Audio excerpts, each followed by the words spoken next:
Hello everyone, this is Megan Morris.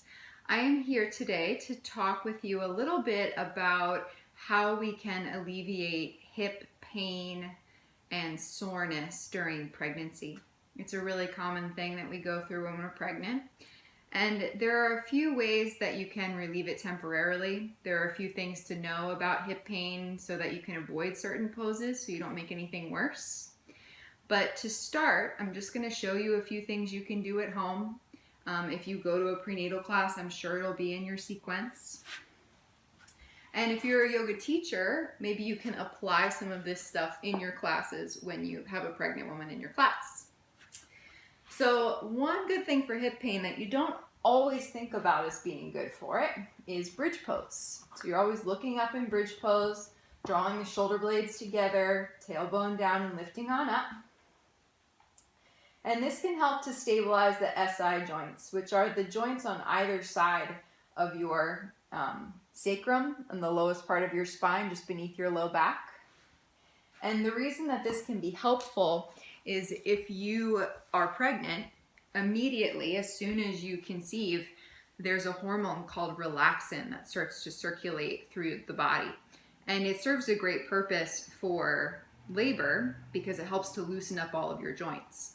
However, in the process, that can cause pain, especially hip pain and SI joint pain. And it kind of all works together in that area to create soreness. Another reason you might have soreness during pregnancy is because you're more accustomed now to lying on your side in bed. You're trying to train the body to do that. So that can make things uncomfortable. Also, we're just not always moving as much because we're not feeling as great all the time. So that can contribute to hip pain too. So another great thing you can do is from this variation of side plank, lift the leg up and flex that foot. That's going to help strengthen the hip. And if you're feeling really ambitious, you can bend the knee, grab the foot and kick it back. And that's going to help to open the front of your hip. Make sure you do that on both sides. Another thing that you can do is simply sitting cross-legged. Sitting up as tall as you can. Inhale to reach up and keeping a long spine come forward. So we're trying to keep the belly really open, the spine really long. And then as you hinge forward, you'll start to feel your hips a little bit more. And again, make sure you change the crossing of your legs and do that on the other side.